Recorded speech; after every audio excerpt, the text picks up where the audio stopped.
Assalamualaikum warahmatullahi wabarakatuh. Sahabat-sahabat Waalaikumsalam warahmatullahi wabarakatuh. Nakoy, sahabat-sahabat Seven Wellness, dimanapun Anda berada, saya ingin menyapa para alumni Seven Wellness yang ada di Cina, di Fujian Normal University, di Macau, Hong Kong juga. Apa kabar? Semoga selalu sehat teman-teman di Hong Kong. Ya, walaupun selalu ada demo, tetap semangat.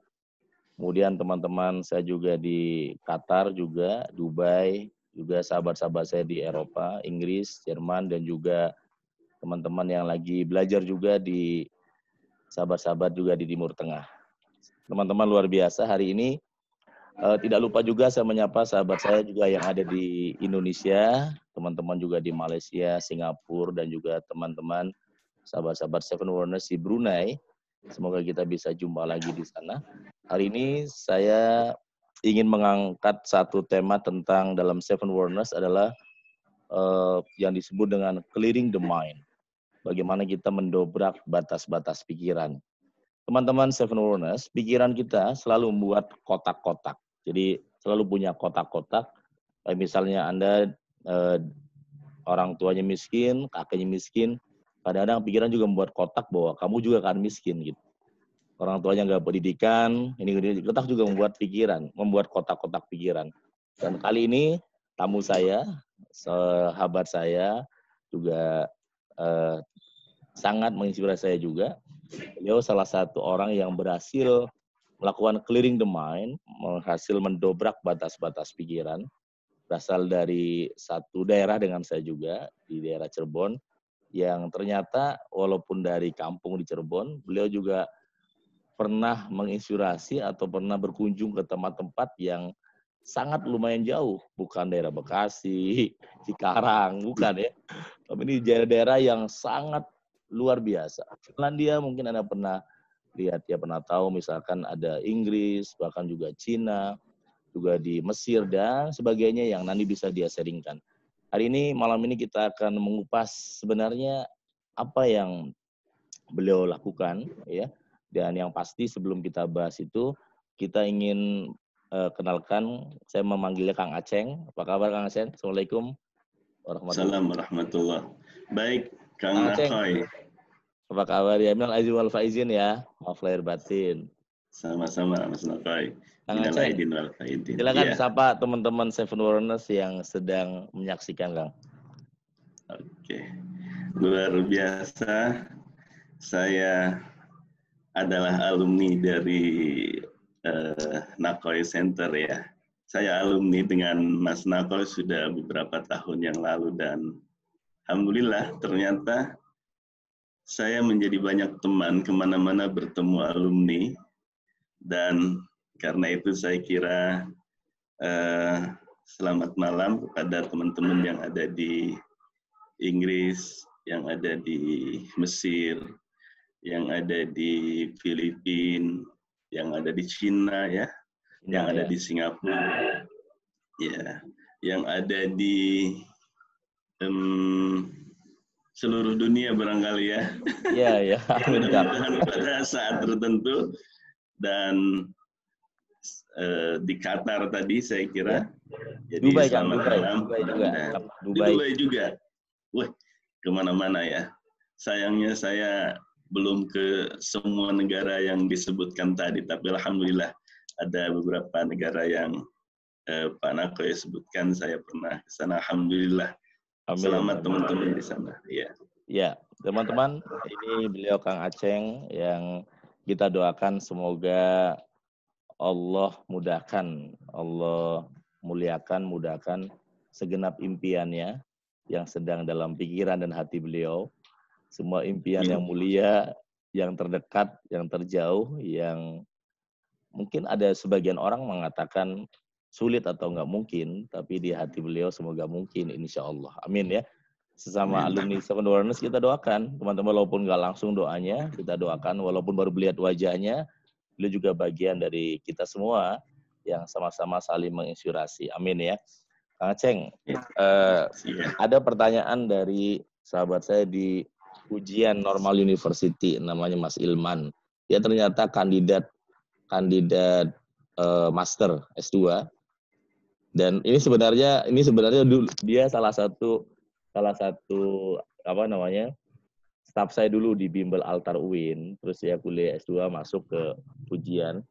Dia ingin bertanya ya, apakah Kang Aceng pernah menemukan 1 minute awareness sehingga kemudian punya motivasi yang kuat seperti itu. Itu kan. Nah, dia pengen lebih dekat dengan Kang Aceng tentang 1 minute awareness. Ini yang saya seringkali terinspirasi oleh yang sering disampaikan oleh Pak Nako itu tentang 1 minute awareness. Jadi memang kadang-kadang kita itu tersadarkan dalam keadaan tertentu ya, oleh keadaan tertentu, dan kesadaran itu kita dapat, tapi seringkali kita abaikan. Begitu. Jadi sebetulnya kalau secara pribadi, bisa saja kita mendapatkan 1 minute awareness itu beberapa kali. Ya. Mana yang paling bisa kita tangkap. Jadi kalau tadi saudara baru saya dari Cina ya, sedang kuliah di Cina. Fujian Normal University, Fujian. Iya. Ya, Cina. Saya kira bisa jadi kita mendapatkan itu. Ya mungkin di saat-saat yang seperti biasa kita, tapi menemukan satu makna. Dalam bahasa saya mungkin hikmah itu. Ya. Jadi ketika saya bisa mengambil hikmah dari sesuatu peristiwa, dan hikmah itu memang sangat besar ya. Jadi kebaikan besar itu sesungguhnya adalah hikmah. Jadi kira-kira kalau saya Mas Nakai, ya, menafsirkan 1 minute awareness itu adalah hikmah dari kejadian-kejadian atau peristiwa-peristiwa kehidupan. Kalau kita bisa ngambil, wah itu kita dapat kebaikan yang banyak. Dulu saya belajarnya begitu dari Pak Nakoy kan. Memang jadi, yang disampaikan Kang Aceng betul ya. Saya juga punya teman serupa mengatakan, kemudian Nakoy kenapa nggak menamakan hikmah? Saya bilang, iya karena istilah itu sudah populer juga hikmah. Kalau saya membawa istilah hikmah di Gramedia pasti nggak menerbitkan kata-kata begitu. Jadi kita masih bisa mengemas, membuat diferensiasi branding yang kemudian walaupun isinya sama, tapi membuat penerbit akhirnya ya jatuh hati, jatuh cinta kayak gitu. Akhirnya Gramedia bingung dia, wah ini istilah baru di Inggrisnya belum ada nih, 1 minute awareness. Langsung dia terbitin deh. Jadi pernah juga ada Direktur Pasca itu Kang Uin, yang sekarang jadi staf ahli Wapres. Oh iya, iya. Beliau cerita waktu saya ngisi ke staf S2 Pasca, dibilang saya ini setahun buku saya bagus tapi nggak diterbitin Gramedia gitu. Apa Mas Hamamizada? Bukan, Pak Mas Guri. Oh, Pak Mas Guri Abdullah, profesor kita. Prof ya. Dia bilang saya itu. Takoy gitu kan, saya habis isi acara ke ruangan. Buku saya ini setahun nggak diterbitin. Ternyata di Gramedia dia nyebutin ada UIN namanya Nakoy. Ternyata Anda gitu. Iya. Bagi Gramedia nyebutin di UIN ada namanya Nakoy itu. Ternyata Nakoy itu Nanang Kosim. Saya pikir orang Jepang gitu. Itu Pak, saya bilang singkatan Pak. Saya bilang Bapak bukunya terlalu.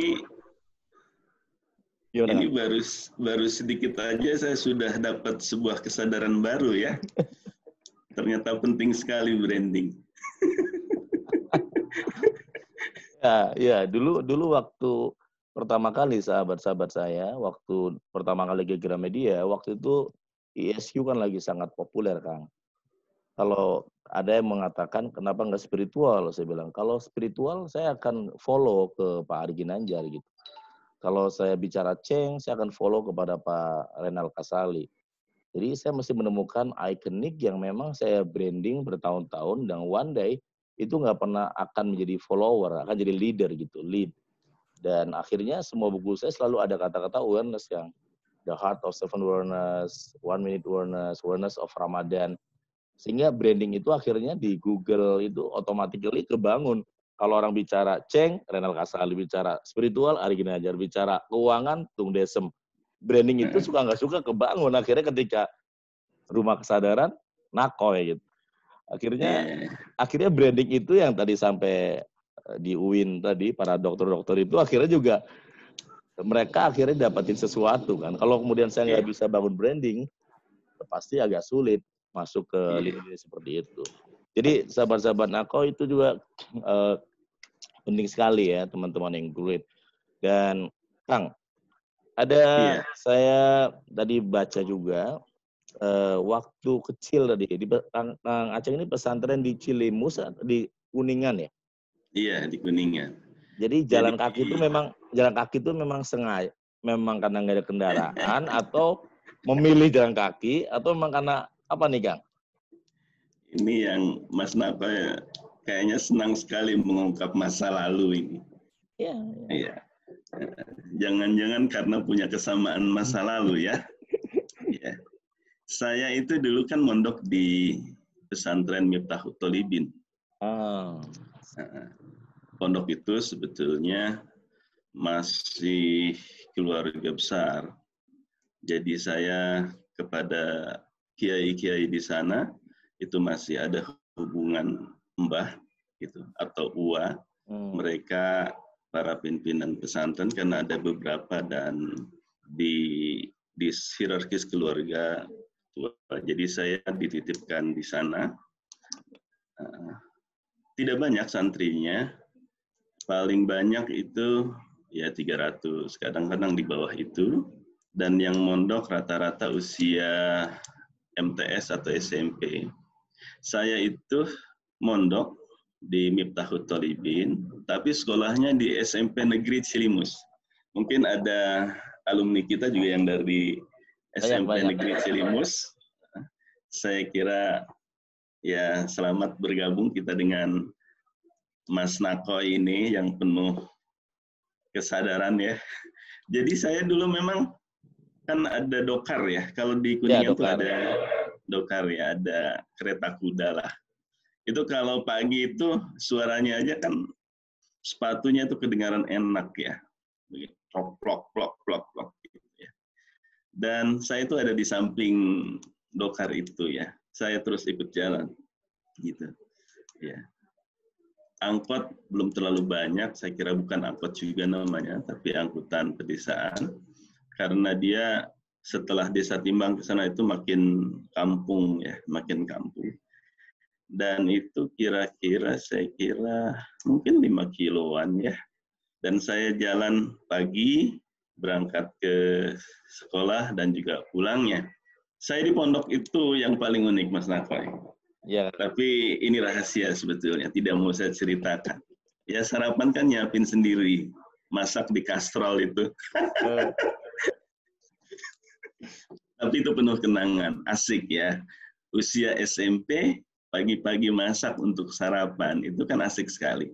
Kalau pondok sekarang mungkin sudah bisa beli, atau mungkin disiapkan. Ya dulu juga mungkin bisa beli ya, kalau ada alat tukarnya ya. Tapi kira-kira begitu. Saya merasa kalau ingat masa itu sebuah perjalanan yang mengasihkan ya. Saya menempuh kehidupan yang kalau saya bayangkan, ya lumayan tantangan berat, tetapi saya bisa menjalaninya dengan baik. Karena saya di sekolah juga, saya punya teman-teman banyak ya di SMP itu. Alhamdulillah yang teman-teman dulu itu tahu saya di pondok, itu mereka juga suka ke pondok. Gitu. Untuk tahu bagaimana ngaji dan seterusnya. Jadi ya saya selalu saat itu juga saya selalu merasa bahwa saya melakukan sesuatu yang bagi saya sangat baik, tetap bagi saya indah, walaupun saya harus menempuh perjalanan setiap berangkat sekolah maupun pulang sekolah, gitu ya. Ya kalau bercucuran keringat itu biasa.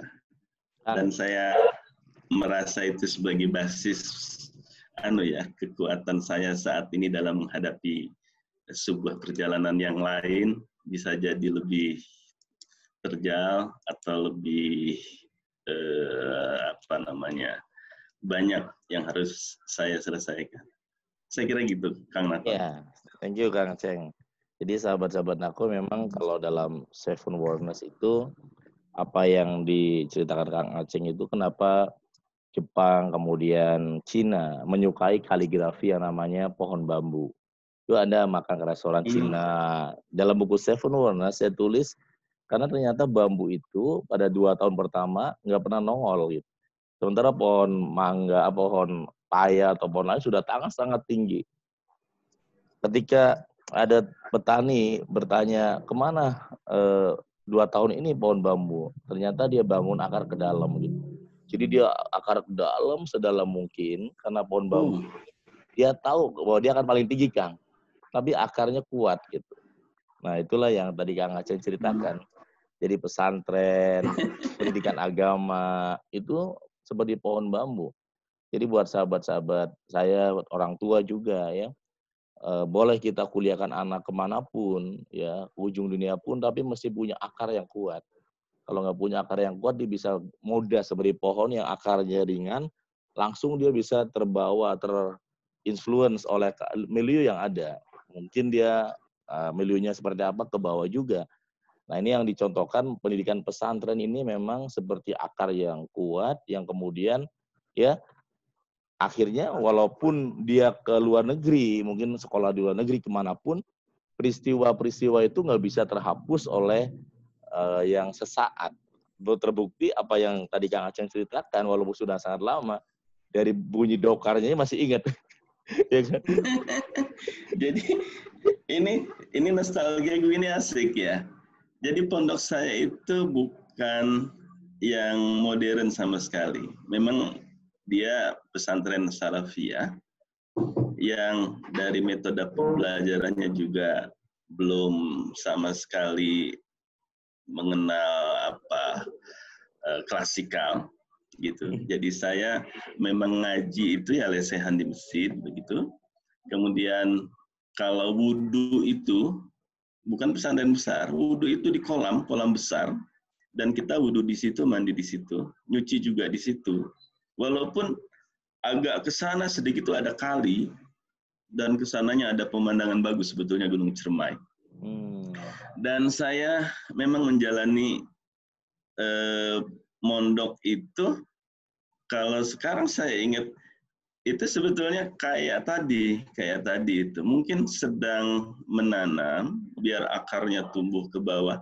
Jadi saya merasa saya masuk ke alam yang sangat natural dan saya bermain dengan air, dengan sungai, dengan sawah begitu ya. Karena saya kalau mau makan itu kan masak sendiri tuh. Jadi saya harus nyari kayu. Wah, kompor itu sudah hebat. Kompor yang pakai sumbu, pakai minyak tanah, itu hanya orang Jakarta yang punya itu. Tapi saya harus nyari kayu bakar. Oh, kompor udah ada. Kompor udah ada. Sudah ada. Tapi itu orang Jakarta. Kalau saya kan memang orang setempat ya. Saya ke pondok itu ya kira-kira 25 kilo lah dari rumah saya ke pondok. Jadi kalau orang Jakarta pakai kompor dan kompornya itu dia simpan. Nah kalau saya dengan orang Brebes, oh ya ada orang Brebes, orang mana itu masak pakai kayu. Jadi kita ngambil kayu, kita bakar. Yang kacau itu kalau hujan. Nah kan tetap harus masak ya. Ya terpaksa kalau ada sendal ya dibakar juga, yang penting matang kan ya. Tapi saya merasa ya itu satu proses yang membangun yang membangun emosi saya untuk bisa beradaptasi dengan keadaan pada saat itu, yang kalau kita pikirkan itu adalah tantangan bagaimana saya untuk bisa hidup. Bagaimana saya bisa tetap sarapan atau makan siang atau makan malam, dan saya penuh semangat untuk itu seperti teman-teman yang lain. Jadi Tadi nggak ada ngeluh sama sekali, Kang ya. happy kayaknya ya. Saya kok merasa ya happy juga ya dipikir-pikir ya. Jadi ya masak sendiri, sekolah jalan, sarana seadanya ternyata membuat kita saat ini bisa mengenang hal itu sebagai proses pendidikan yang berguna, karena saya merasa yang ditumbuhkan tidak hanya saya belajar gitu ya di sini, tapi juga mungkin saya belajar di sini. Jadi itu saya merasa punya kesan seperti itu. Jadi tadi Kang Nakoy bilang mewakili apa yang saya pikirkan ya, ternyata pohon bambu seperti itu ya. Iya itu luar biasa. Itu memang saya tulis Kang di Seven Wonders ya. Dan itu pernah juga ada komentar orang luar negeri tentang dia bilang Anda membaca buku tentang filosofis bambu ya. Saya bilang aja, bapak saya di kampung biasa motong bambu gitu. Tapi bambu emang kayak gitu. Makanya kalau orang Jepang ya selalu berpikir kalau investasi nggak langsung cepat, dia long term gitu. Nah karena memang udah terbiasa dengan filosofis bambu. Nah kalau kita kan enggak, kalau bisa sekarang langsung untung bulan depan gitu. Jadi akhirnya mau ditipu dan sebagainya. Jadi apa yang tadi Kang Aceng sharingkan, sahabat-sahabat Nako, memang sekarang ini memang di sebuah penelitian banyak anak-anak hebat, pintar, prestasi bagus, tapi memang yang lemah adalah adversity quotient ya, kecerdasan tahan bantingnya, kecerdasan dibanting bangkit, sekali pinter tapi dibanting ambruk sekarang ini. Ternyata dia pelajari masa-masa sulit pada saat anak ini hampir nggak ada pada saat dia kecil. Masa-masa remaja antara SMP sampai SMA ini terlalu dimanjakan, serba ada, sehingga kemudian mulai mengalami masa kritis ketika orang tuanya nggak ada. Nah ketika itulah mulai nggak ada pegangan, sehingga kemudian banyak larinya kepada hal-hal yang menyimpang yang ditulis oleh para ahli tentang kecerdasan ini. Dan apa yang tadi disampaikan oleh Kang Aceng ini ternyata memang suasana-suasana natural, bahkan sampai masak sendiri itu adalah pembekalan untuk melatih satu kecerdasan, bukan lagi emosi atau spiritual, tapi kecerdasan tadi tahan banting yang larinya kepada entrepreneurship. Kecerdasan yang kemudian kalau dibanting itu yang dia itu bukan berapa kali dia jatuh, tapi berapa kali dia bangun gitu. Berapa kali dia bangun ya. Dan itulah ya, jadi buat teman-teman di pesantren, dimanapun Anda berada, di sekolah yang kadang-kadang agak sedikit kuno, agak sedikit aneh, agak sedikit tertinggal, jangan pernah merasa minder juga, jangan pernah merasa kalah juga, karena salah satu bukti atau role modelnya hari ini adalah Kang Aceng, yang pada saat pesantren pun makannya dimasak, kadang-kadang sendal pun dilahap, bukan dimakan ya, dilahap untuk jadi bahan. Maksudnya sendal tuh dibakar untuk jadi memanasi nasi gitu, akhirnya matang, bukan sendal dimakan ya. Jadi hasilnya, dan saya yakin tidak hanya beliau, banyak orang-orang sukses yang juga ya punya pengalaman yang pada waktu itu adalah sesuatu yang kurang nyaman ternyata menjadi good news di kemudian hari. Kang, kita bicara soal pesantren Kang, ya. Sekarang ini kalau Kang Aceng lihat, terutama kita bicara soal aja sedikit saat ini. Kira-kira menurut Kang Aceng soal new normal pesantren sudah siap nggak Kang ini? Ini ada yang nanya Kang dari Universitas Andalas Kang. Kang. Begitu ya. Jadi maksudnya pesantren-pesantren yang ada di Indonesia yang new normal ini sudah siap, harus dibuka atau ditunda aja sampai akhir tahun katanya Kang. Menurut pandangan Kang Aceng. Saya kira saudara kita di Andalas tuh mengikuti perkembangan sepertinya, karena memang sampai saat ini Pak Nakoy, Kementerian Agama itu masih menggodok panduan untuk penyelenggaraan pendidikan pesantren di masa COVID-19 ini. Jadi kita kan melihat ada beberapa kondisi pesantren ya. Pesantren sekarang tuh ada yang belum memulangkan santrinya di masa COVID. Ada yang sudah memulangkan santrinya sebagian, dan sebagian sudah di rumah. Ada yang sudah memulangkan santrinya semua. Nah, itu nanti di dalam panduan itu ada perlakuan-perlakuan yang berbeda terhadap kondisi pesantren, tetapi intinya pada saat new normal itu adalah plus protokol kesehatan. Kementerian Agama tentu saja mengacu kepada apa yang diberikan oleh Kementerian Kesehatan terkait dengan panduan kesehatan di masa new normal ini. Ada pikiran memang di kita semua nih, karena beberapa asosiasi pesantren ada yang sudah menginginkan masuk, tetapi ada yang ingin sampai akhir tahun. Karena ingin menunggu perkembangan pandemi ini, mudah-mudahan bisa lebih cepat berakhir, walaupun kita lihat indikasinya masih, saya kira masih mencemaskan ya untuk sebagian orang, karena yang terkena indikasi masih terus bertambah. Oleh karena itu, kalau bertanya bagaimana persiapan kita, Mas Nakoy, kita yang alumni pesantren ini, apakah masa sekolahnya ditunda sampai akhir tahun, atau dia dibuka pada akhir Syawal ini biasanya, itu nanti soal waktu akan mengikuti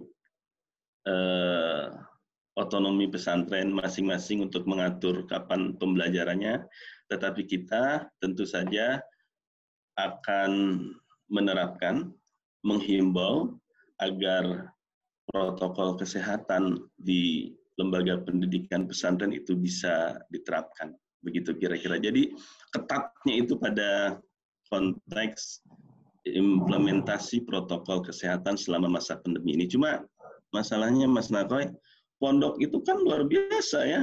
Iya. Itu ada yang puluhan ribu, ada yang ribuan. Kalau yang sedikit mungkin dalam pantauan pimpinan pondok ya, jaga jarak misalnya begitu ya. Kemudian pakai alat pelindung dirinya yang lengkap. Tapi ya anak-anak kita, mereka itu semuanya, saya kira rasa-rasanya memang ini perlu ekstra dari kita semua, dari pimpinan, dari stakeholder ya, dari orang tua. Jadi kalau kembali ke pondok, ini memang sebuah bahan diskusi kita bersama. Tapi mudah-mudahan karena Pak Menteri Agama, ya, saya belum mengenalkan diri, saya memang di situ ya. Saya kerja di Kementerian Agama pada Direktorat Pesantren. Jadi yang Andalas nyambung langsung. Tanya ke orang yang tepat tuh. Karena dia nanya lagi, Kang, karena saat ini sudah ada yang menentukan tanggal, tapi orang tuanya nolak, sehingga akhirnya terjadi dialog yang nggak ada solusi juga, karena kata-kata pesantren pokoknya gitu. Jadi ya ini terjadi juga di masyarakat ya. Kalau sarannya dia yang dari mahasiswa Andalas ini, kenapa pesantren nggak menemukan 1 minute awareness? Wah, cakep. Kenapa pesantren nggak menemukan 1 minute awareness? Terus ya cari tetap masuk, tapi harus segera menguasai teknologi kayak gitu. Maksudnya tetap jalan pelajaran, tapi di rumah masing-masing itu jauh lebih aman, sehingga dipaksa stafnya, gurunya juga menguasai IT dalam proses cepat belajar daripada beresiko terhadap ya siswa. Nah, dia membaca buku 1 minute awareness, terus harusnya buat pesantren dijadikan sebagai titik lompat yang sangat melompat melesat gitu, Kang, bahwa ini yang tadinya kita masih santai pesantren, kalau dalam bahasa 1 minute awareness menemukan the power of kepepet. Nah iya, saya kira memang ini Mas Nakoy. Ya, Kang. Kan begini, kita membayangkan pesantren itu kan tidak selalu sama dengan sekolah atau madrasah. Betul. Yang infrastruktur teknologi informasinya memadai ya. Betul. Ya mungkin punya di sekolah, tapi kan itu juga digunakan untuk siswa sekolah kalau dia sudah masuk. Jadi kayaknya belajar jarak jauh khusus untuk pesantren-pesantren yang memang bisa menerapkan itu, begitu, ya.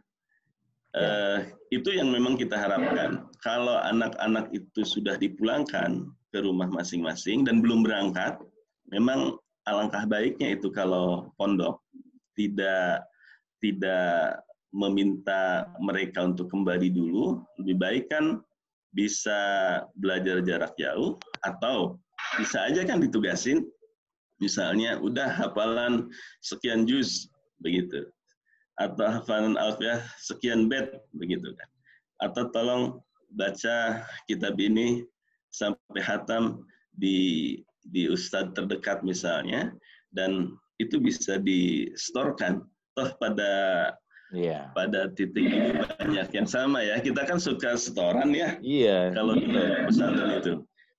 Ini jadi saya juga ikut memikirkan juga Kang, karena banyak juga pertanyaan-pertanyaan sekitar pesantren yang kemudian ternyata kalau kita bicara terbuka, ada banyak di antara mereka juga ya berhubungan dengan banyak faktor lah, termasuk faktor ekonomi juga Kang. Jadi berpengaruh ke masyarakat pesantren atau usaha pesantren, sekitar pesantren, masyarakatnya yang pada off juga, warung-warung yang pada lockdown. Ini berdampak kemana-mana ternyata ketika pesantren nutup itu.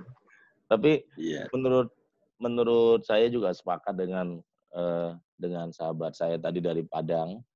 Ya, mungkin yang sudah pulang, alangkah baiknya ya semoga ada sahabat-sahabat di pesantren, asosiasi pesantren juga mendengar diskusi santai kita hari ini ya. Alangkah baiknya kita mengambil opsi yang tadi Kang Aceh sampaikan, yang sudah pulang ya mendingan cari cara baru. Jadi cara baru ini memang seringkali datang dari tekanan. Ya, nanti tekanan ini melahirkan kita lebih smart, lebih positif, lebih hebat dan seterusnya ya.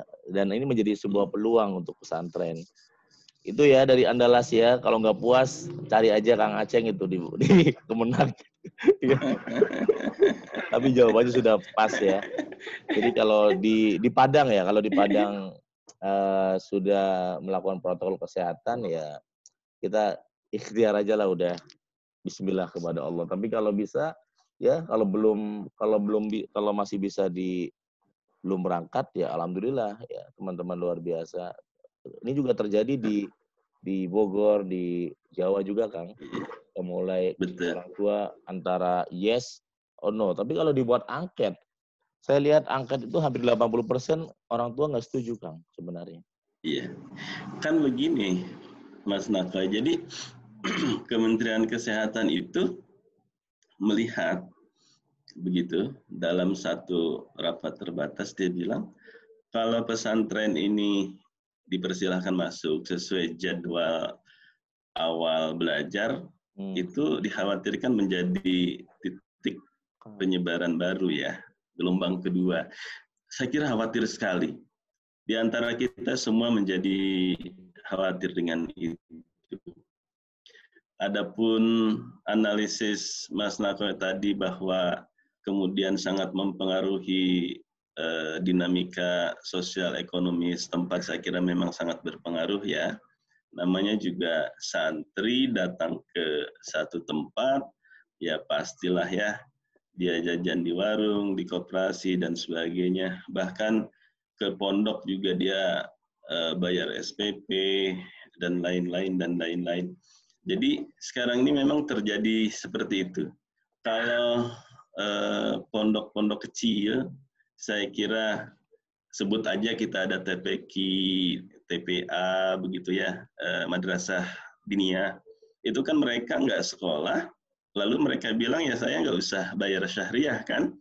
Nah itu banyak sekali ustadz atau pengelola yang saya kira untuk menghandle operasional lembaganya minus, saya kira. Memang itu membutuhkan bantuan. Tapi alhamdulillah sih pemerintah sekarang kan sangat perhatian ya Iya, pada pesantren.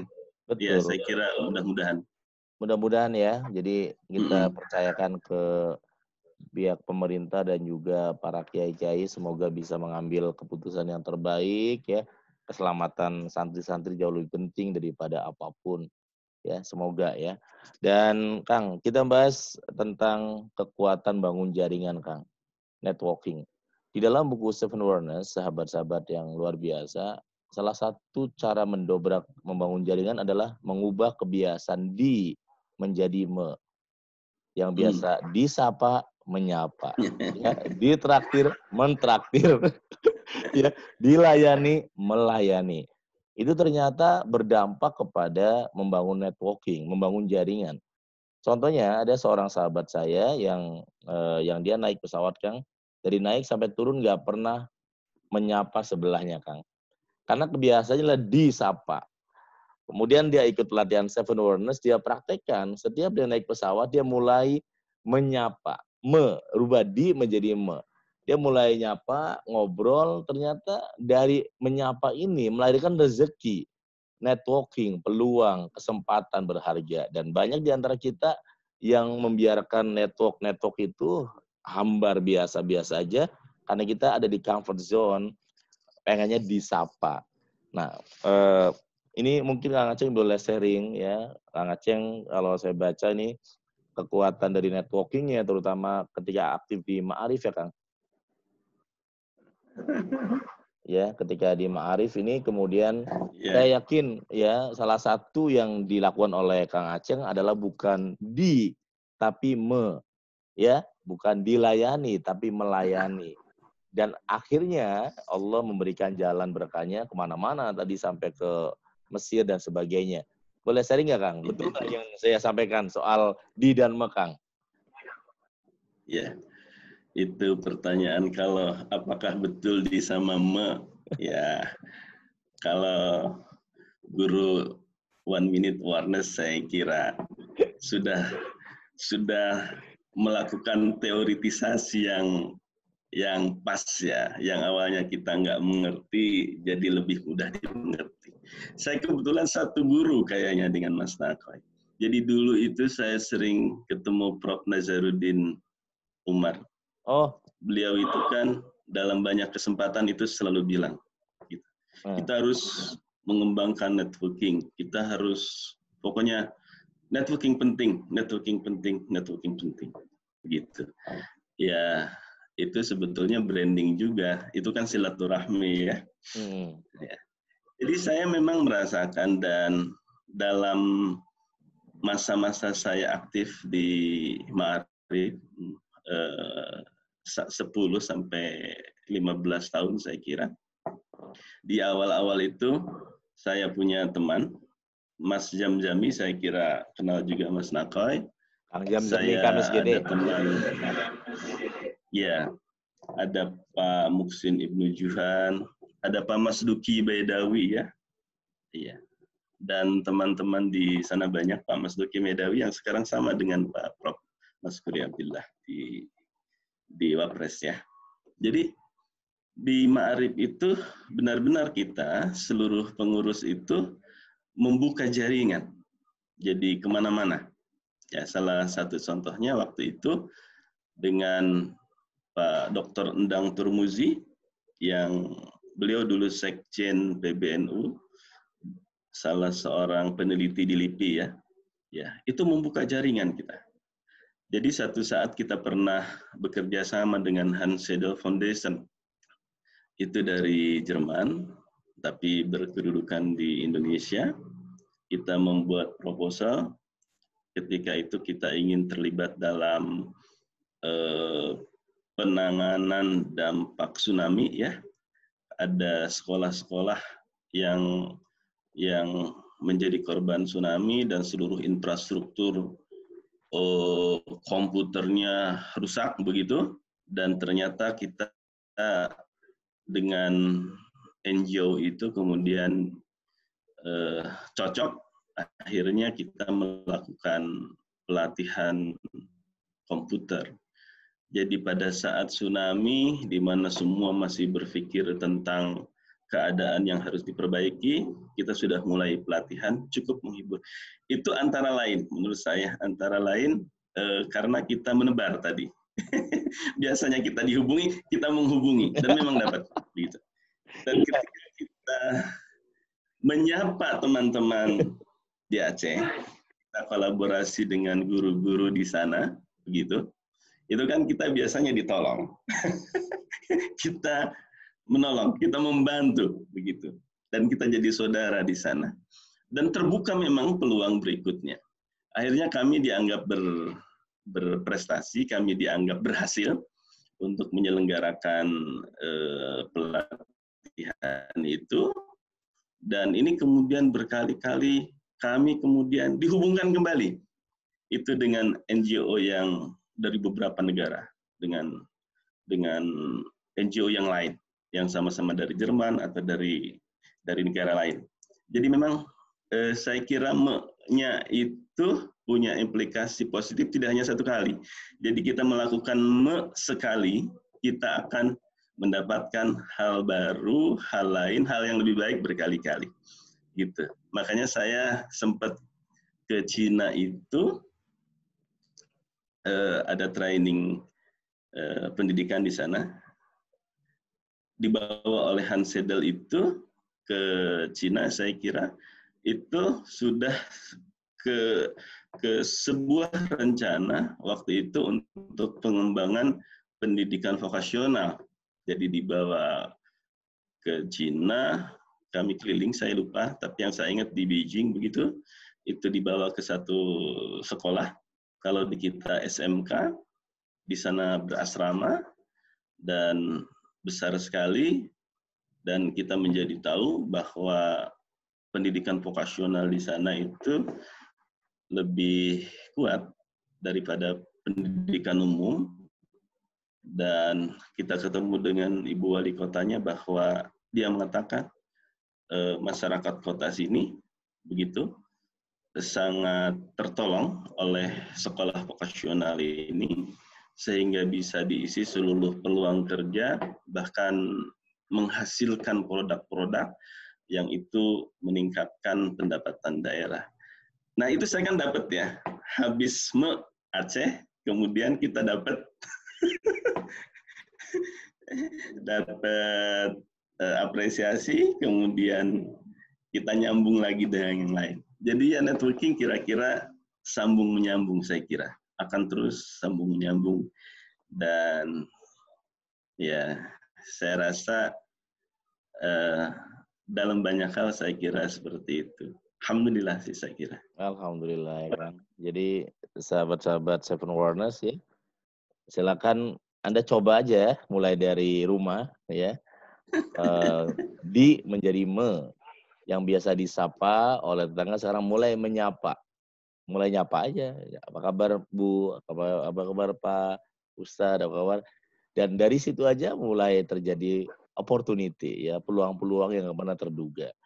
Dan masalahnya adalah untuk mulai Anda mesti mengalahkan banyak hal, termasuk ya ego, termasuk nyaman, termasuk kebiasaan-kebiasaan yang sudah lama menjadi belief system Anda di masa lalu. Tapi coba aja dan praktekkan selama 21 hari seperti buku saya 21 Days to be Transhuman. Semoga seperti Kang Aceng, bahkan tadi katakan repeat. Malah repeatnya bukan lagi lokal, internasional ya, repeat berkahnya. Niatnya cuma lokal, efeknya memang luar biasa. Dan memang sahabat-sahabat Nakoy, Kang Aceng, di salah satu penelitian yang di Amerika dilakukan selama 20 tahun terakhir ini, ketika ditemukan 11 karakter manusia unggul yang akan selalu ada, bahkan nanti post COVID-19, adalah ternyata karakter itu adalah orang-orang yang fokus kepada kontribusi gitu. Bukan fokus kepada retribusi. Jadi kalau ada menarik ini. Kalau Anda ke terminal ada namanya retribusi gitu. Saya bagi dong ya. ternyata itu akan tertinggal setelah post COVID-19 ini. Justru mereka yang akan malah melesat ya, bahkan ketika kasus flu burung pertama kali, kenapa Alibaba, Jack Ma begitu populer ya, dulu juga dia fokus pada kontribusi. Efeknya sampai sekarang Alibaba udah begitu dahsyat ya. Jadi sekarang ini COVID-19 ini juga orang-orang yang berpikir saya bisa memberi apa, berbagi apa, sharing apa, kolaborasi apa, mereka yang akan sangat menemukan lompatan-lompatan bisnis sukses post COVID-19. Tapi mereka yang kemudian masih berpikir lama, mengambil keuntungan sesaat, ya saya harus dapat apa dulu, saya bisa menuntut dan sebagainya, akan tertinggal ya teman-teman luar biasa. Itu katanya Kang. Ya. Dan semoga sahabat-sahabat saya ya teman-teman luar biasa, dan saya yakin salah satu karakter yang juga dimiliki oleh sahabat kita semua Kang Aceng adalah bagaimana fokus pada kontribusi. Apa yang bisa saya berikan, apa yang bisa saya bantu, apa yang bisa lakukan ya.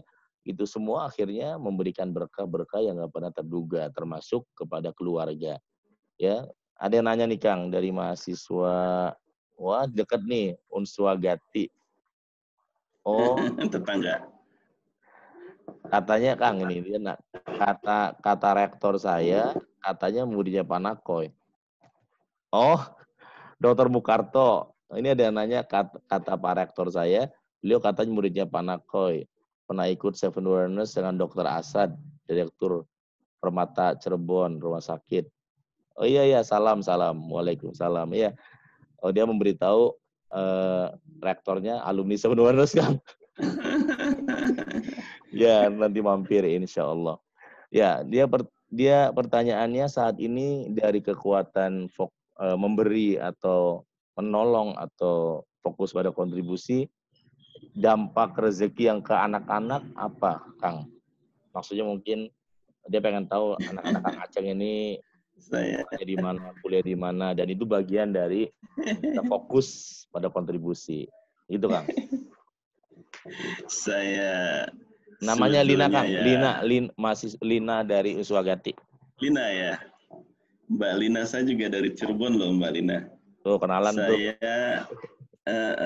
Saya punya saudara di sana, kakak saya, Rektor Bunga Bangsa. Oh. Insya Allah Mas Nakoy ke sana. Apa sudah ya? Udah, saya sudah pernah bicara ya. Kapan kita ke sana? Jadi makin maju. Insya Allah kalau Mas Nakoy ke sana, saya kira bisa lebih berkembang. Namanya Institut Bunga Bangsa Cirebon. Mahasiswanya sudah lumayan 3.000-an ya. Yeah. Dan kita memang lebih fokus pada kontribusi daripada retribusi. Dan itu sudah diterapkan oleh Bunga Bangsa.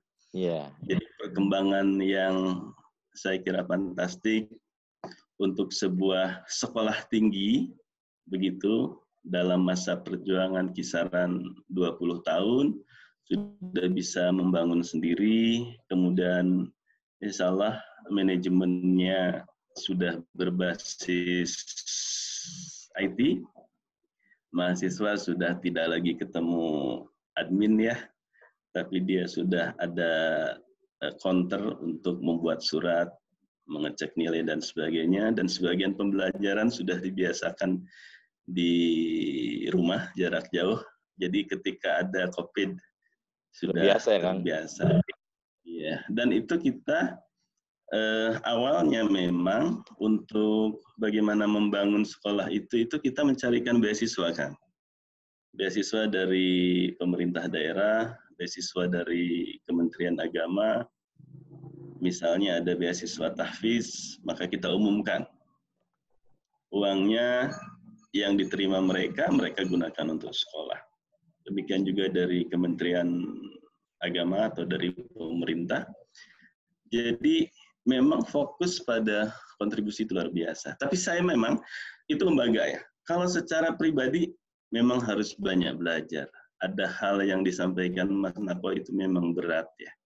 Fokus pada kontribusi, kemudian kita sama sekali tidak berpikir apa yang masuk kepada kita itu memang perjuangan. Belajarnya sulit ya. Belajarnya sulit. Mungkin saya belum punya ya. Belum punya itu. Tapi saya tafakur juga ya.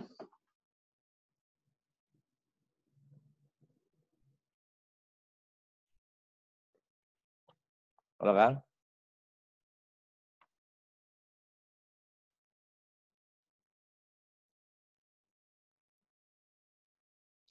Ya, sahabat-sahabat Nakoy, sambil kita tunggu Kang Aceng yang sedang connecting ulang ya dengan kita.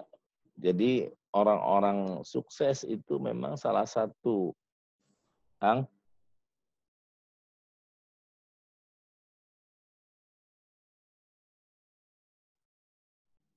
Halo Kang.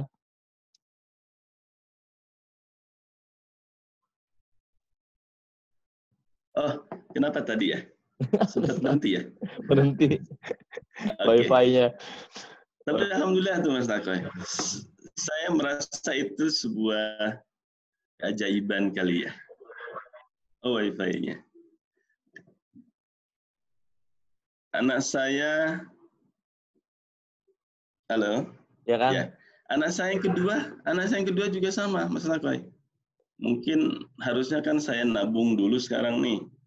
Begitu anak kuliah saya harus bayar kira-kira gitu. Karena saya nggak saya simpan uangnya begitu ya, mungkin saya keluarkan aja setiap saat. Anak saya yang kedua sekarang di UI, di Fakultas Ilmu Sosial dan Politik. Alhamdulillah juga sejak semester pertama sudah dapat beasiswa. Jadi bahkan dia dapat beasiswa selain dari pemerintah, dia juga dapat beasiswa dari satu lembaga, saya nggak hafal lembaga itu, diberi asrama, kemudian dia dapat uang jajannya setiap bulan. Jadi alhamdulillah. Ya mudah-mudahan anak saya kan 4 ya, yang ketiga baru masuk aliyah, dapat di Malang, di Man 2 Malang, baru lulus alhamdulillah. Dan yang keempat anak saya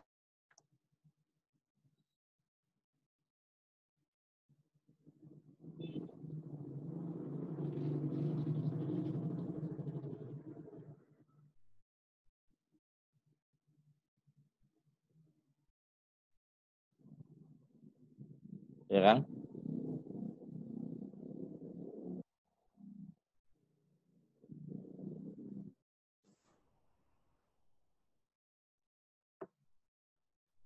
Kang.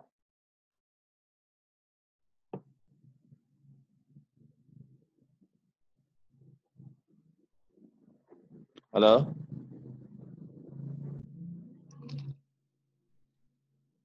Kang. iya menghilang lagi. Oh. Wajahnya belum kelihatan Jaringannya Kang. ya. Ya. Jadi sahabat-sahabat Nakoy ya, orang yang memang fokus pada kontribusi itu, kalau dalam Seven Wellness itu, halo Kang?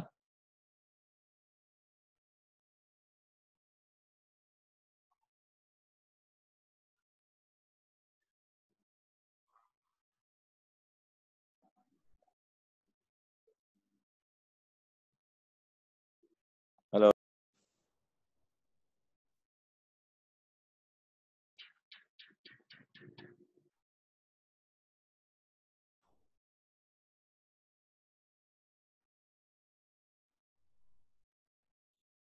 Halo Kang?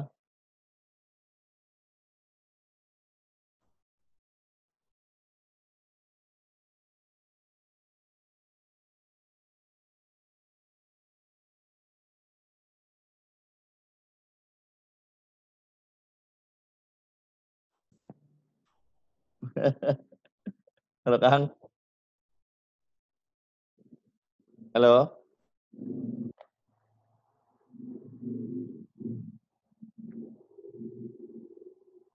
Kang?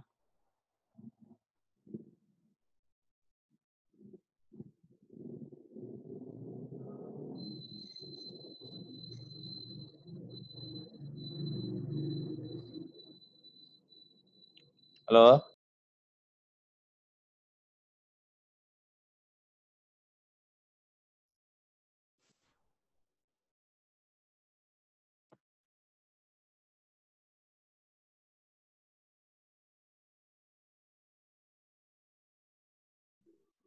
Halo, Kang? Halo.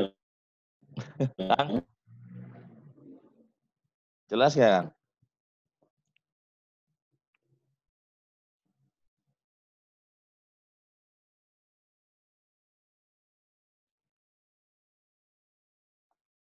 Halo? Halo ya. Oke. Maaf ya, Kang. Waduh, ini.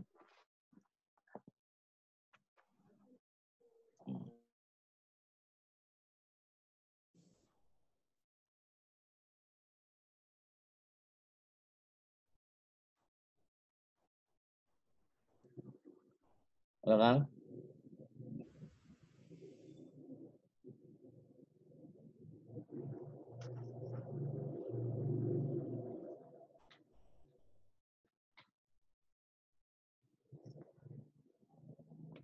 Halo?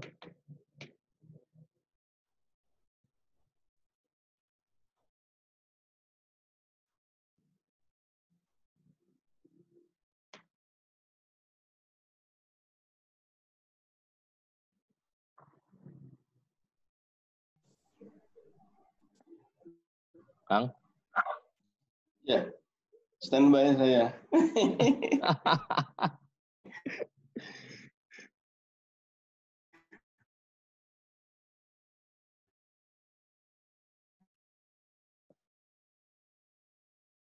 Gimana, Kang? Halo?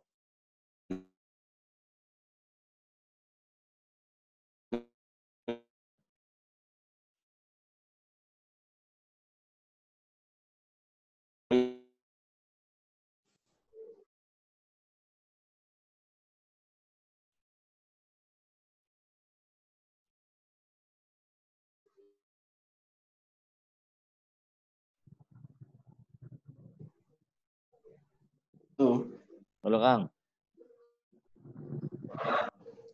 kayaknya anu ya. Habis hujan besar di sini. Nggak tahu nih. Baru selesai. Jaringannya ini. Suaranya jelas nggak, Kang?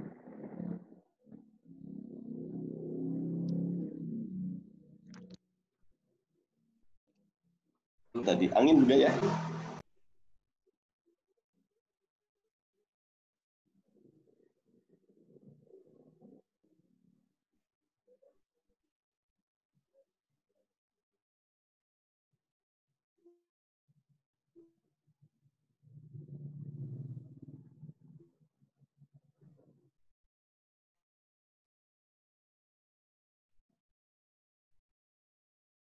Halo?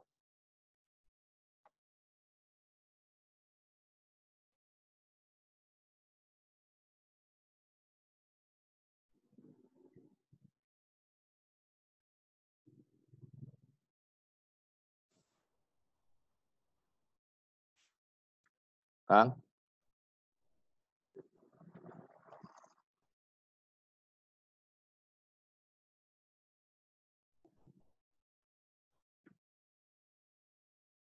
Halo, Kang?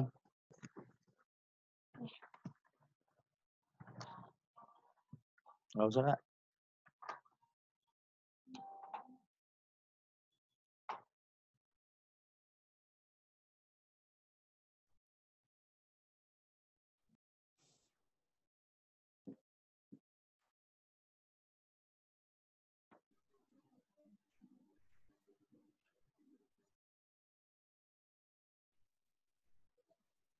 Halo, Kang? Oh iya, nggak ini ya? Kang? Ya, nggak bisa ya. Bisa, bisa. Sudah bisa nih. Saya pindah lokasi nih. Ya, bisa ya. Hujan gede jadi Oh gitu. habis hujan gede apa ada yang. Oke, sahabat Nakoy ya.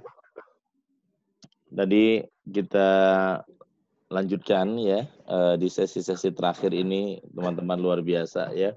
Dan tadi kalau kita sebelum tadi putus, kita juga membahas bahwa orang yang fokus kontribusi itu berlipat-lipat rezekinya, berlipat-lipat, termasuk bukan hanya kepada beliau Kang Aceh, termasuk kepada keluarganya, kepada anak-anaknya. Tadi yang kedua ini yang di UI ya Kang? Yang kedua di UI. Ya. Dan Ya. yang pertama? Yang kedua di UI. Di Tohoku University, Jepang. Jepang ya. Dan Iya. luar biasa ya, kita buat teman-teman yang sedang belajar fokus pada kontribusi, ya mulai dari sekarang ini ada yang bisa memberinya tenaga, kasihnya ide, kasih ide, bisa ngasih uang, kasih uang. Pokoknya Anda punya kemampuan yang terbaik ya. Dan jangan pernah kemudian mengharapkan sesaat ya, karena ini menumpuk malah berlipat-lipat. Kalau dalam Seven Awareness, Kang, ada namanya gema kehidupan. Jadi kalau kita datang ke sebuah tebing, sahabat Nakoy, kita teriak misalnya satu kata, mantulnya itu berkali-kali kepada kita. Jadi orang yang kemudian mengucapkannya positif ya, kegiatannya positif, yang dilakukan positif, mantulnya begitu luar biasa. Dan Kang, kalau kita bicara soal satu hal yang juga penting ya, saat ini kenapa, oh iya nih ada dari mahasiswa FITK UIN. Ini sih orang dekat Kang, Jakarta. Ya, dia bertanya, dia pernah ikut seminar di kampus tentang moderasi beragama. Kok sekarang banyak dibahas ya? Gila, itu Kang. Ah ini orang lu tepat nih yang tepat di Kang Aceh. Ya, Iya. ya Anda merasakan positif kan? Siapa nih Ananda ini? Oke. Oh dia mungkin pengen minta pendapat Kang Aceh ya, walaupun belum tahu Kang Aceh di bagian itu, tapi tahunya di Kementerian Agama. Silakan Kang. Iya. Ya, saya kira tadi juga saya bisa diskusi bareng Mas Nakoy tentang moderasi beragama. Tapi ternyata ada pertanyaan tentang itu juga ya. Ya, saat ini memang itu menjadi salah satu program ya yang dilaksanakan oleh Kementerian Agama, yaitu melakukan mainstreaming moderasi beragama. Jadi kita itu agak kurang untuk menggunakan istilah deradikalisasi, begitu. Yang kita gunakan itu adalah diseminasi moderasi beragama dan perilaku toleran. Kira-kira kalimatnya lebih positif ya. Ya. Karena memang umat beragama, saya kira semua umat beragama agamanya itu di posisi yang sangat moderat, begitu. Jadi kalau Islam sendiri kan mengajarkan istilah Islam wasatiyah, Islam jalan tengah, Islam moderat ya. Ada Islam rahmatan lil alamin, Islam yang dia bisa memberikan pengaruh positif kepada alam semesta ini. Jadi saya kira itu juga yang kita usung, konten-kontennya adalah nilai-nilai keadilan, nilai-nilai toleransi, nilai-nilai yang terbuka dengan apa istilahnya, terbuka dengan keragaman gitu, yang kita bisa memahami orang lain sehingga orang lain juga bisa memahami kita. Dan saya kira hubungan dan relasi positif seperti ini yang kita bangun, saling memahami, saling mengerti, saling menolong dan seluruhnya, sehingga agama itu menjadi sumber ya harmoni sosial. Jadi dengan beragama kita melahirkan kedamaian bukan hanya untuk diri kita sendiri, saya kira, tetapi juga untuk orang yang berada di sekitar kita, bahkan tetangga kita, juga orang lain. Ya, Islam yang saling memberi nasihat, kira-kira begitu, yang saling memberi manfaat. Dan itu tidak terbatas pada saudara-saudara kita seagama, tetapi saudara kita seluruhnya. Jadi saya kira yang dimaksud dengan moderasi beragama di sini sesungguhnya adalah bagaimana kita bisa hidup bersama-sama berdampingan, tidak ada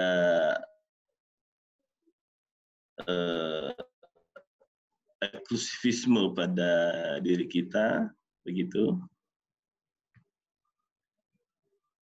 Ya, ya. Jadi saya kira seperti itu ya, Mas Nakoy. Ya, ya kalau kita pelajari lebih jauh, saya kira di Jakarta itu seringkali mendiskusikan hal ini dan nilai-nilainya saya kira berkembang luar biasa.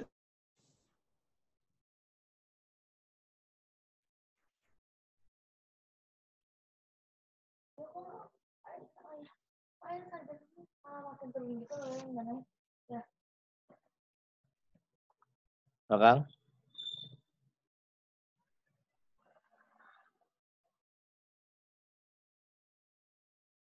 Nggak ada suara tadi, nggak ada gambar.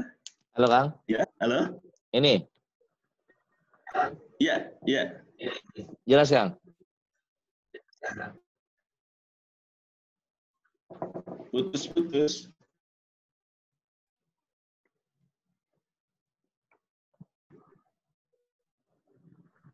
Ya, jelas Kang? Ya, ada. Oke, saya dengar.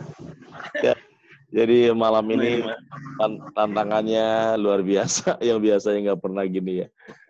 Jadi thank you dari mahasiswa FITK UIN Jakarta yang sudah bertanya ya. Dan kita semua ya kalau semakin inklusif, semakin terbuka, semakin bersyukur kepada Allah atas nikmat-nikmat, salah satunya adalah beragama. Kang, pengalaman saya kadang-kadang saya kebalik Kang. Audiennya itu Hindu semua Kang. Dan saya juga menyampaikan bahwa saya adalah dari UIN, saya juga Muslim, dan mereka ya yang peserta pelatihan itu kadang-kadang kayak ustadz lah kalau di Hindu gitu. Tapi setelah dia selesai Seven Wonders, dia mengatakan kepada saya, justru setelah saya belajar Seven Wonders, saya baru menyadari bahwa saya itu masih ibaratnya masih minim terhadap agama saya. Saya semakin mau belajar tentang agama saya gitu kan. Jadi dia sangat respect kepada saya, tapi membuat dia juga akhirnya juga mau belajar lebih dalam tentang agamanya dia juga. Yang selama ini dia ngerasa tidak dekat terhadap agamanya dia. Jadi kata dia semakin dia tidak mendekati agamanya dia, semakin mudah menyalahkan orang lain, mudah merasa benar, mudah merasa dia paling benar, yang lain salah, dan seterusnya ya. Dan dia menyampaikan kepada saya dan tim bahwa apa yang disampaikan oleh Islam itu betul-betul seperti ya istilah dia, ini adalah yang dia cari, yang dia rindukan gitu. Islam yang betul-betul damai. Padahal waktu saya ngasih pelatihan itu, sebelahnya adalah bom. Hotel yang dibom gitu Kang. Bali 1, Bali 2. Jadi itu menarik. Kan saya pernah cerita ke Kang Aceng ketika diminta ke BNPT menyatukan antara pelaku terorisme dengan korban orang-orang bom Bali, orang-orang Bali. Malah ada satu peserta dia bilang sebelum kenal Pak Nakoy, saya nyuruh anak saya suruh jadi teroris aja Kang. Gitu. Karena teroris itu dirawat pemerintah, dikasih duit, dijagain, karena pemerintah takut sama teroris. Tapi sama yang korban malah kita diremehkan, diabaikan, nggak dikasih apa-apa gitu. Jadi saya bilang ke anak saya aja, kamu jadi teroris aja. ngebom kayak gitu. Karena ayah kita meninggal juga malah kita nggak diapa-apain, malah kita terlantar gitu. Dan akhirnya kebencian itu dia simpan bertahun-tahun dan ikut pelatihan Seven Awareness, saya bilang, ya saatnya forgive and forget. Dan saya pernah bilang ke Kang Aceh, sebelah kanan saya adalah pelaku bom Bali 1, sebelah kiri adalah korban suaminya meninggal bom Bali dan dia bisa damai gitu loh. Dan akhirnya dia bilang bahwa ternyata ya itu adalah para mereka yang mengamalkan agama sendiri, bukan ajaran Islam. Ngebom itu versi orang-orang Bali, orang-orang Hindu yang waktu itu memang betul-betul menjadi korban bom Bali. Jadi betul-betul bayangkan kalau salah satu keluarga kita yang meninggal jadi korban oleh bom dan orang yang bomnya itu di samping. Bayang nggak marahnya, murkanya luar biasa. Tapi alhamdulillah mereka menemukan 1 minute awareness ya. Kalau saya ke Papua, Kang, pernah juga diundang ke Papua, ke Nabire, Kaimana, Fak-Fak. Yang undang waktu itu Kementerian Agama. Saya pikir yang Kementerian Agama kan buat saya pikir Muslim. Pas saya datang ternyata adalah para suster dan pastor pesertanya gitu. Iya, betul di sana. Dan mereka tuh pada saat selesai pelatihan tuh dia peluk saya seperti mengucapkan terima kasih, bahwa dia bilang Islam ya luar biasa, Islam is great kata dia. Dan apa yang saya lakukan ya ini walaupun kecil juga bagian dari upaya melakukan moderasi beragama versi awareness. Luar biasa itu, luar biasa. Ya itu yang sudah kami lakukan dan memang ya kita masuk ke berbagai lini, ya saya menyampaikan profil saya, bahkan mereka tahu saya marbot di masjid, misbo di masjid. Tapi yang disampaikan kata dia ini adalah inti, the heart of Islam kata mereka. Ini jantung dari Islam yang ini harusnya kemudian dikembangkan oleh umat Islam sehingga kemudian kita agama-agama minoritas merasakan ya kedamaian kata mereka, merasakan sejuknya ya sebuah pohon besar istilah mereka. Nah, semakin saya mengenal banyak teman-teman saya yang memang non Muslim dan mereka alumni pelatihan saya ke Ambon. Saya di Ambon itu persis mengadakan pelatihan di mana waktu itu pembantaian terjadi Kang antara Muslim sama non Muslim dan pesertanya juga mereka adalah para pelaku yang dulu membunuh berapa orang, mutilasi berapa orang dan sebagainya. Dan saya sampaikan kepada mereka bahwa ya background saya dan sebagainya, dan mereka menyampaikan bahwa jantung dari Islam itu adalah kedamaian gitu. Jadi semakin orang berislam, semakin orang ingin cinta damai, dan itu versi non Muslim yang menemukan 1 minute awareness kan. Jadi ini upaya kecil Seven Awareness teman-teman ya. Semoga upaya kecil ini terus kita juga rawat, jaga dimanapun Anda berada ya.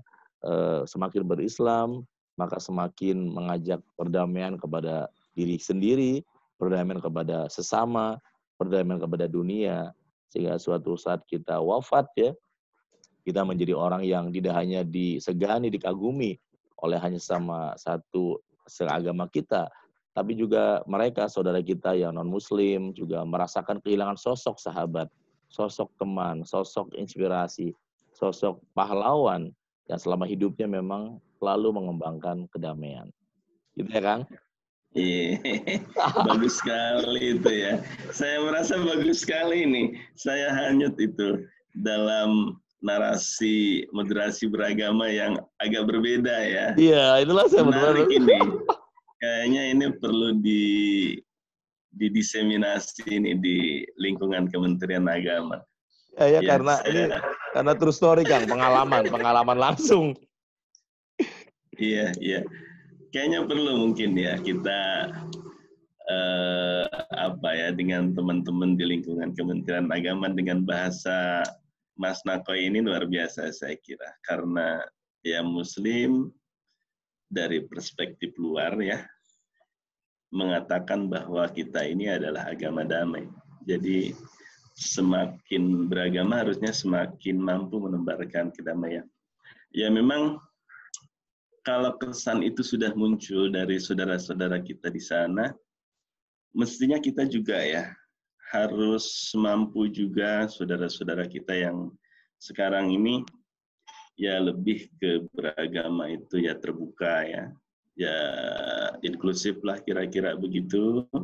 Lalu dulu kita belajar tentang multikulturalisme misalnya begitu ya, bahwa kebinekaan itu adalah fakta budaya, fakta sosial, fakta historis ya, fakta kehidupan memang harus dihadapi begitu. Jadi nggak ngeri gitu ngelihat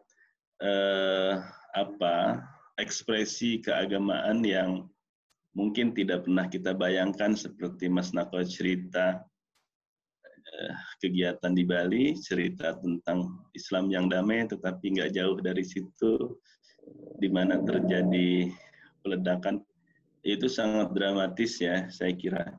Jadi kalau saja pada diri kita sudah terdapat semacam eksklusivisme tertentu gitu ya, itu biasanya ya, itu dekat nanti dengan ekspresi keagamaan yang lain, bisa intoleransi, bisa radikal, dan satu saat bisa anarkis ya, bisa menjadi teroris. Saya kira dari sesuatu yang damai itu kan bisa beralih kenapa menjadi sebuah kekerasan. Mungkin ekspresi yang seharusnya itu bisa kita arahkan menjadi lebih baik lagi, menjadi lebih produktif, saya kira. Bahwa spirit beragama, bahwa semangat beragama, begitu, kalau dia bermula dari satu pemahaman keagamaan yang seperti disajikan ya oleh agama kita, saya kira benar seperti disampaikan Mas Nakoy.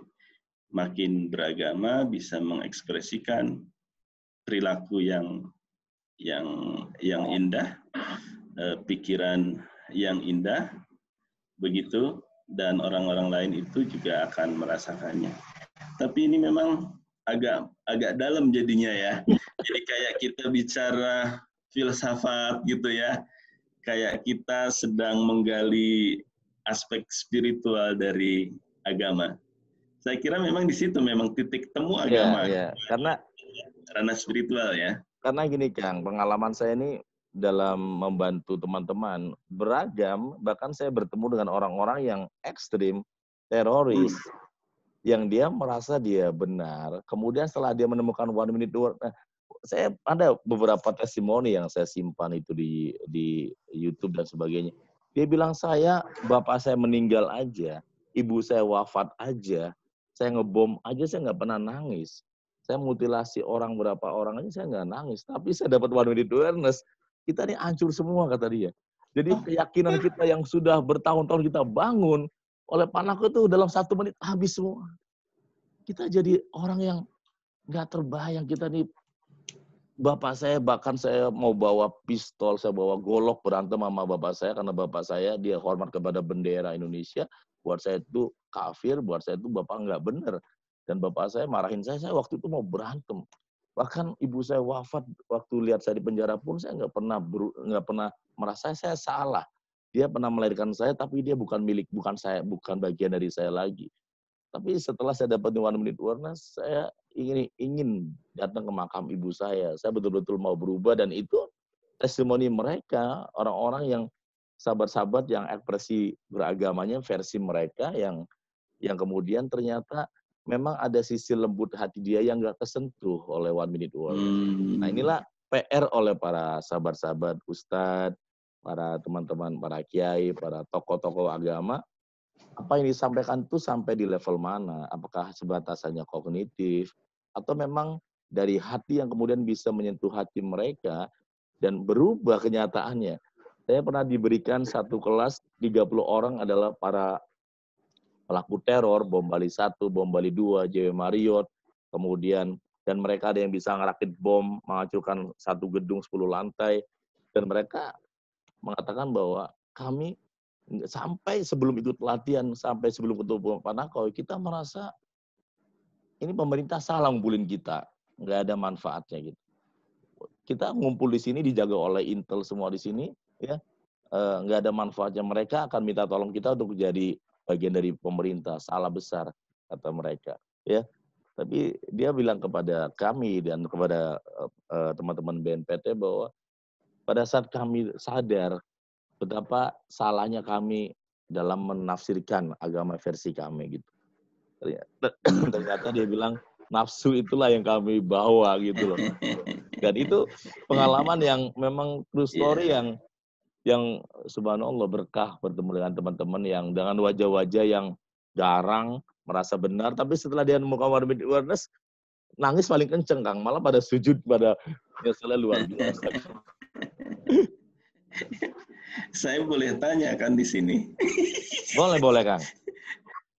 Belum. Jadi kalau beragama itu, Mas Nakoy, kalau misalnya ada ranah kognitif rasio gitu, ada ranah emosi pada diri kita, ada ranah sosialnya begitu ya. Itu kalau dibikin prosentase harusnya berapa itu kira-kira? Ya kalau menurut saya yang paling pertama basicnya itu adalah bagaimana hati setiap orang tuh berubah dulu, sadar dulu. Karena kalau dia sadar, seorang anak yang dia sadar menemukan kesadaran, maka dia belajar agama pun dari dalam diri dia gitu. Santri juga serupa.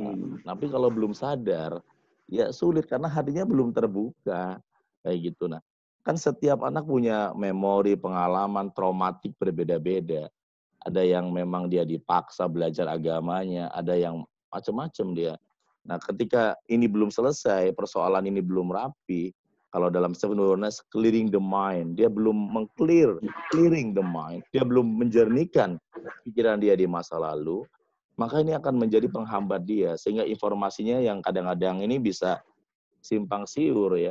Bahkan yang ironis kadang-kadang pesantren pun ada yang kemudian ya contoh kayak waktu teroris itu malah dia punya pesantren, Kang, malah dia mencetak mengkader itu dan dia nyeselnya luar biasa, nggak pernah terbayang kata dia selama ini karena dia bilang kita juga latihan hafal Quran juga, tapi kita nggak suka dengan pemerintah, kita nggak suka dengan non Muslim kayak gitu dan sebagainya.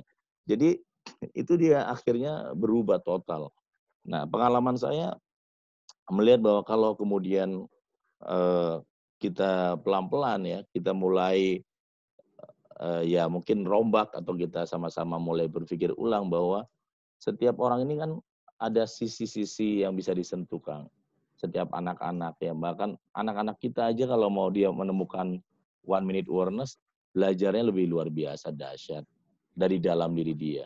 Nah, kadang-kadang kita di situ. Nah, oleh karena itulah peran kita sebagai di agama, orang tua dan sebagainya, kita mengaktifkan kekuatan mendengar. Jadi mendengar tuh power, ya. Kekuatan mendengarkan mereka, guru, kekuatan mendengar tuh dahsyat karena anak-anak kita ini sebenarnya dia kehilangan audiensnya, kehilangan suasana didengarkannya. Di rumah dia nggak didengarkan, di pesantren nggak didengarkan, di sekolah nggak didengarkan, lama-lama akhirnya dia mencari yang bisa dia menampung semuanya itu, Kang. Jadi walaupun ini hal sederhana, tapi persoalan para ustadz, teman-teman kita ini, kalau sudah merasa itu untuk menjadi pendengar tuh problem. Maka dalam seven awareness, ustadz yang hebat, guru yang hebat adalah pendengar yang luar biasa. Iya.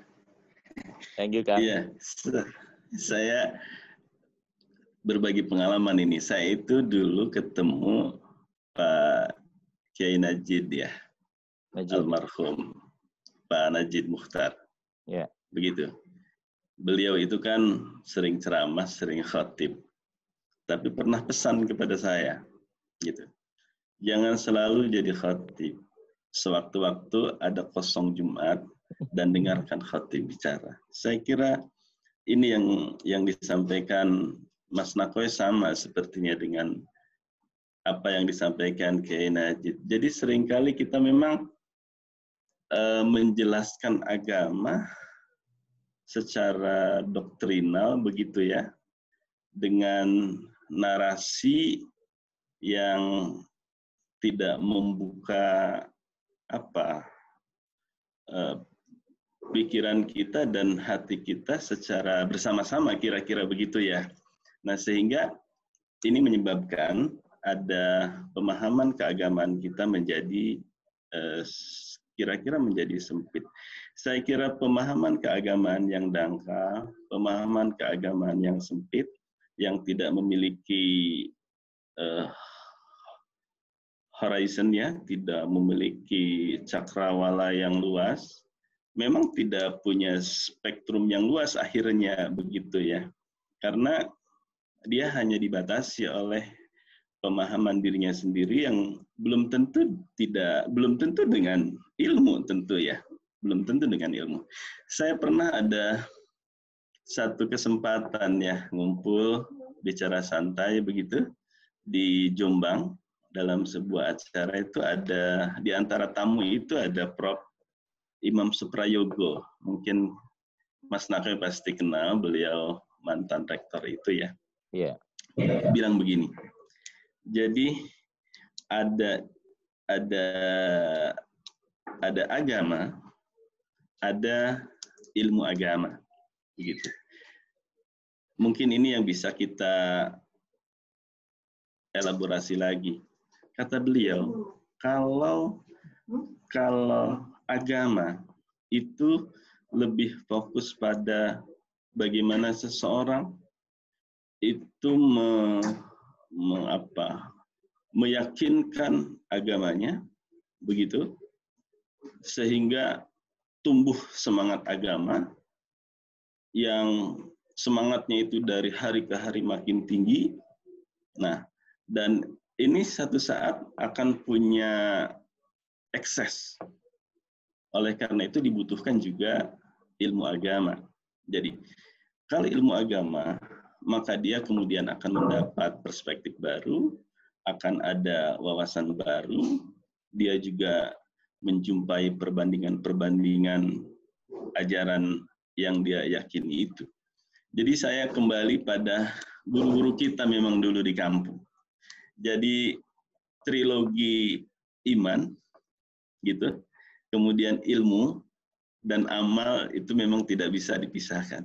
Jadi saya kembali suka ya dengan apa yang disampaikan oleh kiai-kiai di kampung itu, bagaimana dia bisa menciptakan tata sosial kampung yang damai, yang harmonis, yang sama-sama berpikir tentang kesejahteraan bersama, satu dengan yang lain saling sapa, semua perbedaan itu bisa dipahami, bahkan pada saat-saat tertentu kita bisa memahami sesuatu yang mungkin dia tidak bercerita kepada kita, dan itu sumbernya adalah nilai-nilai agama.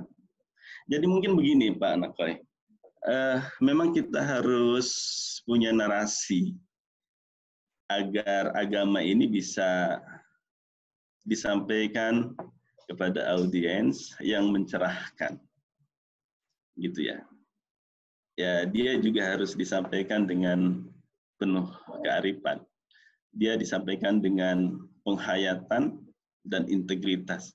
Jadi ya memang PR kita ya, kita yang kalau kami berada di lingkungan Kementerian Agama itu memang PR itu. Jadi harus membangun wacana-wacana yang bisa mencerahkan, bisa membangun kebersamaan, bisa, ini yang paling penting, bisa menjembatani di satu sisi keagamaan, di pihak lain kebangsaan. Sehingga kita bisa mengelola tatanan itu tidak hanya di tempat tinggal kita, tapi kita bisa juga di tempat yang lebih luas, yakni saya kira Negara Kesatuan Republik Indonesia ini. Dan itu kalau semangat keagamaan itu bisa kita kelola secara positif, bukan semangat yang ya saat ini tampak agak melahirkan kekerasan ya, tapi justru semangat di mana dia semangat membangun masyarakat, semangat gotong royong, semangat melahirkan inovasi-inovasi keumatan dan sebagainya. Saya kira memang kalau sudah punya narasi keagamaan yang demikian, ya rasanya emang beragama itu menjadi sumber kedamaian untuk kita di satu sisi, tapi dia akan memberikan manfaat yang luas pada orang lain. Ini ya, luar biasa ya, diskusinya menjadi menukik ke dalam rupanya ini. Ya, kalau di buku saya, Kang, The Heart of Seven Wonders, memang persoalan kita ini adalah religion experience, pengalaman beragama. Nah, yang kita butuhkan sebenarnya adalah religion consciousness, kesadaran beragama. Jadi orang beragama, dia menemukan awareness memang. Dia menemukan awareness, sehingga kemudian ya disitu lahirnya yang tadi kita bahas. Dan pengalaman ya kita semua termasuk sahabat-sahabat Nakoy ya. Ya orang yang pulang dari haji, dia menemukan pengalaman beragama di haji. Tapi kalau dia tidak menemukan kesadaran beragama, pulang haji nggak ada perubahan apapun. Tapi kalau dia menemukan kesadaran beragama, banyak di haji itu dia bisa menemukan enlightenment, 1 minute awareness, ya dan sebagainya. Orang yang sholat, dia punya pengalaman ibadah sholat. Tapi kalau dia bisa menemukan kesadaran akan sholat itu sebagai apa, maka dia akan memaknai itu semua gitu. Nah disinilah kemudian kita butuh ya, kalau dalam Nako Center adalah kesadaran beragama itu harus selalu dibangun. Sehingga kemudian semakin beragama, semakin dia humanis, semakin mau fokus memberi, maka kita ya memang harus selalu dibangkitkan, ditemukan kesadaran tersebut, dicari pola-polanya, ya semoga nanti kita cari pola yang bersama ya Kang, biar ada kolaborasi antara Seven Wonders dengan Kementerian Agama yang kita bisa sama-sama fokus sana membangun tadi ya, kesadaran beragama ini penting sehingga efeknya ini betul-betul positif ya, membangun the collective of energy positif, membangun energi positif yang besar yang kemudian bermakna besar kepada umat gitu. Nah, mereka yang beragama tapi mengkonflik, selalu ribut konflik, ya dia punya pengalaman beragama, tapi jangan-jangan dia masih minim menemukan kesadaran beragama. Dan inilah PR kita bersama. Thank you ya Kang. Ini kayaknya ternyata mau sampai jam 10 ya. Nanti kita lanjut. Iya, luar biasa ya. Thank you teman-teman sahabat Nakoy ya. Mohon maaf pertanyaannya tidak semua dibacakan. Nanti kita buat sesi berikutnya lagi ya. Dan ini terlalu asik dengan Kang Aceh sampai lupa buat menanyakan pertanyaan ya. Saya Zoom-nya 2 jam, jadi takut keburu mati ya. Jadi thank you Kang Aceh ya. Udah banyak ngobrol ya. Semoga kita nanti buat pertemuan lebih intensif Kang ya dengan tim Nako Center. Insyaallah. Dan buat sahabat-sahabat saya dimanapun Anda berada ya, mulai hari ini kalau kita bicara tadi agama, kita bangun kesadaran beragama masing-masing sehingga kemudian akan ada efek ke dalam diri dan juga kepada di luar diri kita yang positif tentu saja. Dan hal itu sangat penting teman-teman, karena tadi saya ingin membahas sebagai penutup sebelum Kang Aceh tutup, dari 11 karakter manusia unggul yang akan sukses post COVID-19 dan fokus kepada kontribusi adalah mereka yang menemukan pengalaman kesadaran beragama.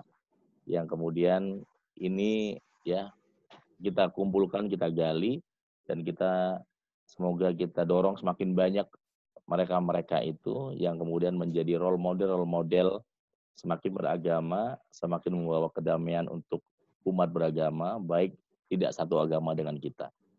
Saya rasa itu Kang Aceng ya bicara kita, dan thank you sahabat-sahabat Nako yang sudah bertanya saya dan Kang Aceng. Dan Kang Aceng boleh menyapa dan menutup teman-teman yang selalu antusias. Iya Mas Nakoy, saya kira terima kasih pada teman-teman semua. Kita sama-sama alumni Nakoy ini. Jadi malam ini saya kira dimanapun teman-teman berada, selalu ada hal baru dalam diskusi dengan Kang Nakoy ini. Ya, saya secara pribadi ya, sekarang saya nangkep berarti ada ajaran agama, ada pengamalan agama, dan ada kesadaran beragama. Saya kira ini harus dibikin benang merahnya, dan ini menjadi tugas kita semua. Yang kedua, saya melihat bahwa memang agama kita ini kalau bisa dinarasikan dengan indah, memang akan berpengaruh pada pikiran kita, pada sikap kita, hal-hal yang indah juga. Dan Mas Nakoy saya kira punya itu, memang luar biasa ini. Terima kasih saya mendapat 1 minute awareness malam ini. Mudah-mudahan membangunkan kesadaran kita semua biar kita beragama memberikan kemanfaatan besar pada seluruh makhluk Tuhan. Terima kasih. Amin, amin. Terima kasih sahabat-sahabat Nakoy. Sampai ketemu di kesempatan yang akan datang. Kang Aceng, terima kasih. Selamat Sama-sama, terima kasih. Ya. Dan terima kasih. Wassalamualaikum warahmatullahi wabarakatuh. Waalaikumsalam warahmatullahi wabarakatuh. Oke, Kang. Iya, Thank you. sama-sama. Assalamualaikum.